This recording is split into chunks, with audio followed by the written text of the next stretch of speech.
Bem, pessoal, vamos fazer aqui um outro exemplo, utilizando a abordagem comportamental e estrutura case para implementar um driver, ou também conhecido como decodificador, para display de 7 segmentos. Então, o exercício pede para implementar, utilizando o Verilog e abordagem comportamental, um circuito que converta um número BCD, ou seja, um número de 4 bits que indica um decimal de 0 até 9, no caso, vai converter esse número BCD de entrada para uma representação de um display de 7 segmentos ano do comum, que é o display de 7 segmentos que é utilizado na nossa placa FPGA. Então, nós temos um número BCD de entrada, que é formado por 4 bits, que aqui eu vou representar por B3, B2, B1 e B0. Vou ter aqui o nosso conversor, também chamado de driver de BCD para 7 segmentos, gerando, no caso, 7 saídas, que são as saídas nomeadas de A até G, que corresponde a cada um dos segmentos do display de 7 segmentos. Então, muito bem, esse conversor ele é um projeto lógico combinacional. Você vai elaborar uma tabela da verdade que vai relacionar as saídas A até G com as entradas, que é de B0 até B3. Essa tabela da verdade ela pode ser obtida analisando-se quais segmentos devem ser acesos e quais segmentos devem ser apagados para representar cada um dos números lá no seu display de 7 segmentos. Então, aqui está a tabela da verdade desse projeto. No caso, vamos analisar um pouco essa tabela da verdade para entender como ela foi elaborada. Então, nesse caso aqui, quando a minha entrada for 0000, representa o dígito 0. E para eu representar o dígito 0, eu tenho que acender os segmentos A, B, C, D, E e F. E o G tem que estar apagado. Como esse display de 7 segmentos ele é ano do comum, os segmentos eles são acesos em nível lógico baixo. Eles são apagados em nível lógico alto. Então, no caso, as minhas entradas de A até F têm que estar em nível lógico baixo, porque os segmentos correspondentes estão acesos, e o segmento G está apagado, por isso que ele é nível lógico alto. Por sua vez, quando a minha entrada for 0001, isso corresponde ao dígito 1. Para eu representar o dígito 1, eu tenho que acender os segmentos B e C, ou seja, as saídas B e C têm que estar em nível lógico baixo. As outras saídas devem estar em nível lógico alto, ou seja, devem estar apagadas. Quando a minha entrada for 0010, isso corresponde ao decimal 2. Para eu representar o decimal 2, as saídas, ou seja, os segmentos A, B, D, E, G devem estar acesos, ou seja, as saídas A, B, D, E, G devem estar em nível lógico baixo, e os outros segmentos, no caso aqui o segmento C e o segmento F, devem estar apagados, então devem corresponder a saída de nível lógico alto, no caso. E você vai fazendo isso para todos os outros segmentos, desculpe, para todos os outros números, para o decimal 3, para o decimal 4, para o decimal 5, decimal 6, decimal 7, decimal 8 e decimal 9. Note que essas 6 últimas sequências aqui, ó, 1, 0, 1, 0, 1, 0, 1, 1, 1, 1, 0, 0 até 1, 1, 1, 1, correspondem a dígitos BCDs inválidos. Nessa situação, eu vou, por critério, aí foi um critério meu, deixar todos os segmentos apagados, ou seja, todas as saídas estão em nível lógico alto. Vamos implementar esse circuito utilizando a abordagem comportamental junto com a estrutura de seleção case. Muito bem, já estamos aqui no Quartz. Vamos criar um novo projeto. Vamos em File, New Project Wizard. Aqui vamos apertar em Next. Vamos criar aqui uma pasta para o nosso projeto. Eu vou criar aqui como sendo na pasta projetos. Eu vou criar como sendo driver 7 segmentos. O nome do projeto eu vou chamar de driver 7 segmentos. Vamos apertar em Next. Vamos criar um projeto em branco. Next. Não vamos adicionar nenhum arquivo. Clicamos em Next. E aqui na FPGA, sempre se lembre, nós mudamos a FPGA que nós estamos usando aqui no curso. Agora nós estamos usando o FPGA Max 10 com essa referência que eu vou deixar aí em anexo, vou deixar aí na descrição do vídeo. No caso é 10M50DA F484C7G. Vamos apertar em Next, aqui nas ferramentas de simulação e síntese, vamos deixar padrão. E aqui vamos verificar se está tudo correto no nosso projeto, no caso está, e vamos apertar aqui em Finish. Vamos esperar aqui o Quartz criar o nosso projeto para começar a fazer a descrição. Aqui em Projeto Navigator, vamos selecionar a opção Files e vamos criar um novo arquivo do projeto. Vamos em File New, vamos criar um Verilog HDL file e vamos começar a descrição. Vou chamar esse módulo de driver set seg. Quais são as entradas? A entrada é o dado binário a ser convertido, que eu vou chamar o dado BCD, que eu vou chamar de B, e o dado do display de 7 segmentos, que eu vou chamar de D. Então B é uma entrada de 3 bits, que corresponde ao BCD a ser convertido, e D é uma saída que corresponde aos segmentos do display, portanto ela tem 7 bits, né? A entrada B, por ser um dado BCD, tem 4 bits, e a saída D, por ser dos segmentos do display de 7 segmentos, que são 7 segmentos, são 7 saídas, então output 6 2.0. Então vamos criar um procedimento always. Esse procedimento always é um procedimento combinacional, visto que o decodificador, o driver de 7 segmentos é um circuito combinacional. Begin, e vamos fechar o procedimento always.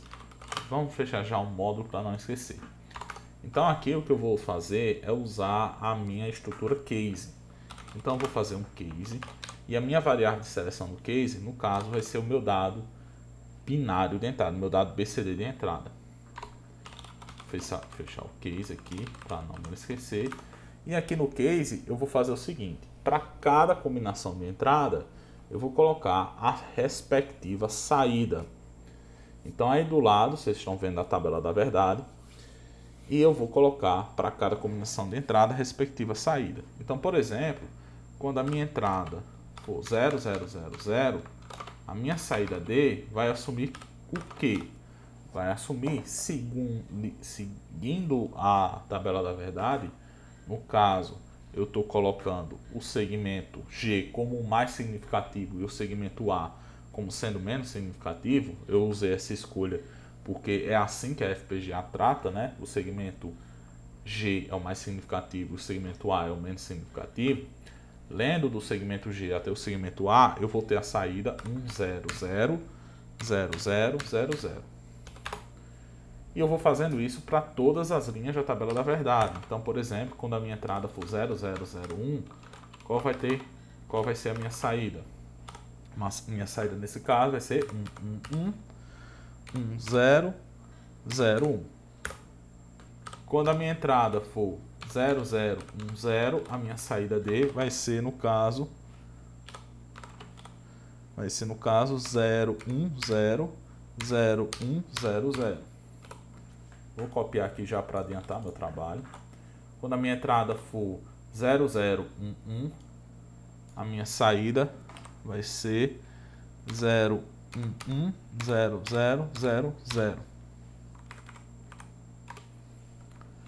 Quando a minha entrada for 0100, a minha saída, no caso, ela vai ser 0011001. Quando a minha entrada for 0101, a minha saída vai ser 0010010. Quando a minha entrada agora for 0110, a minha saída nesse caso vai ser 0110010.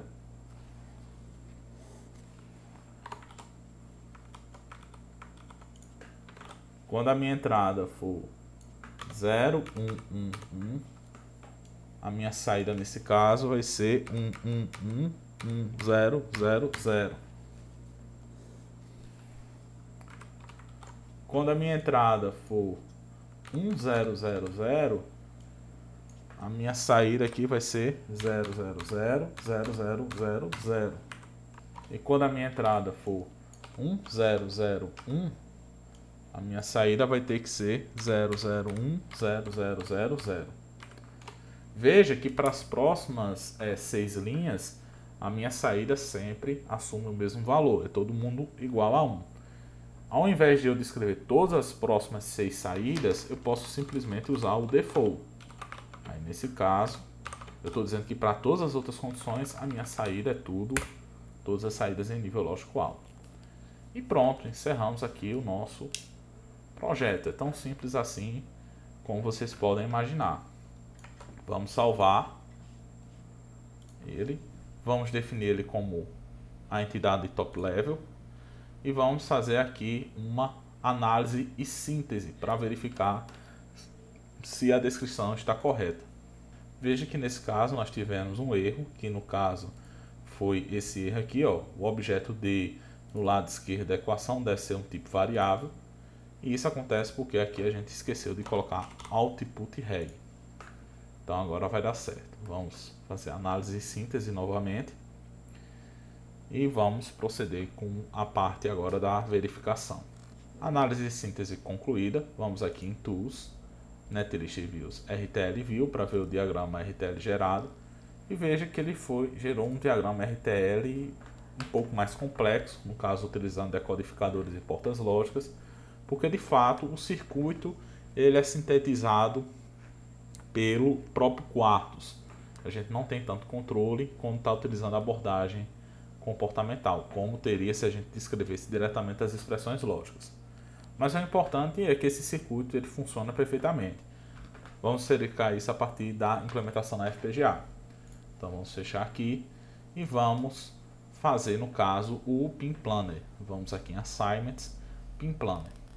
Então muito bem, aqui nessa FPGA eu tenho esse documento aqui, que é o documento que refere-se aos pinos da FPGA, parecido com o que a gente tinha naquele documento Excel para a placa antiga. No caso, eu vou começar a definir pelos displays de 7 segmentos. Aqui tem uma explicação um pouco sobre os displays de 7 segmentos dessa placa FPGA. Diz que no caso é ângulo comum.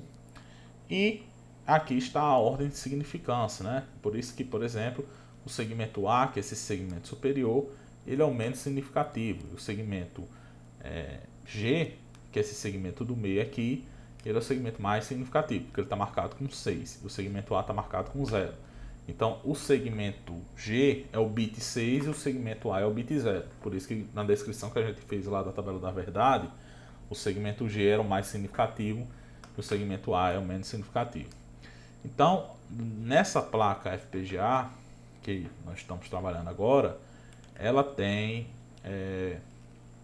6 displays LCD. Nós só vamos precisar usar um deles, que no caso vai ser esse primeiro display de 7 segmentos aqui, onde tem 7 segment dist 0. Então nesse caso nós só vamos utilizar esses pinos aqui que eu estou destacando na ordem de significância. O bit C é o segmento G, o bit 5 é o segmento F e assim por diante. Então vamos aqui no Pin Planner, nós estamos aqui no Pin Planner, né? Vamos fazer a alocação. Vou deixar aqui um ao lado do outro. Vamos começar aqui pela saída, que é o display de 7 segmentos. Então o dígito 6 eu vou alocar no dígito. Então o bit 6 da saída eu vou alocar no bit 6 do display de 7 segmentos, que no caso é o pin C17. O bit 5 da saída eu vou alocar no bit 5 do display de 7 segmentos, que no caso é o pin D17. O bit 4 da saída eu vou colocar no bit 4 do display de 7 segmentos, que no caso é o pin E16. O bit 3 da saída eu vou colocar no bit 3 do display de 7 segmentos, que no caso é o pin C16. O bit 2 da saída eu vou colocar no bit 2 do display de 7 segmentos, que no caso é o pin C15. O bit 1 da saída eu vou colocar no bit 1 do display de 7 segmentos, que no caso é o pin E15. E por fim, o bit 0 da saída eu vou colocar no bit 0 do display de 7 segmentos, que no caso é o pin C14. Muito bem, as entradas eu vou colocar em chaves. E as chaves, a especificação das chaves está aqui para trás. Ó. Nós temos 10 chaves e no caso eu vou utilizar essas 4 últimas chaves, SW3 até SW0. Então aqui nós só vamos utilizar essas 4 chaves aqui. Ó. Então vamos lá. O B3 eu vou colocar em SW3, que é o pin C12. O bit 2 eu vou colocar em SW2, que é o pin D12. O bit 1 eu vou colocar em SW1, que é o pin C11. E o bit 0 da minha entrada eu vou colocar em SW0, que é o pin C10. E pronto, aqui está feito o nosso Pin Planner. Vamos fechar a janela do Pin Planner. Vamos aqui no Quartos e agora nós temos que fazer uma compilação completa. Temos que vir aqui em Start Compilation. E vamos esperar agora o Quartos fazer a compilação. Muito bem, terminamos a compilação. Vamos aqui abrir o Programmer. Vamos em Tools, Programmer.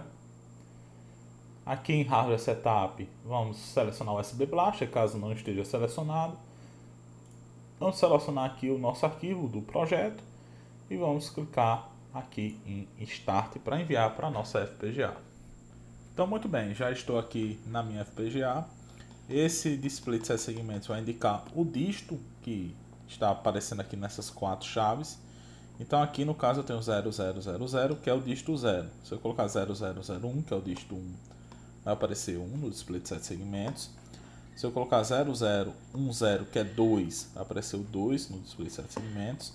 Se eu colocar 0011, que é 3, vai aparecer o 3 agora. Se eu colocar o 0100, vai aparecer o 4, que é 0100 é 4. 0101 vai aparecer o dígito 5, já que isso é 5, binário. 0110 vai aparecer o 6. 0111 vai aparecer o 7. 1000 vai aparecer o 8. 1001 vai aparecer o 9. E agora qualquer número acima, os displays de 7 segmentos vão estar apagados, que correspondem a um dígito BCD inválido. Então, pessoal, por hoje nós ficamos por aqui. No próximo vídeo vamos estudar outra estrutura do Verilog, que é a estrutura IF. Então conto com todos, espero que todos fiquem bem e até a próxima.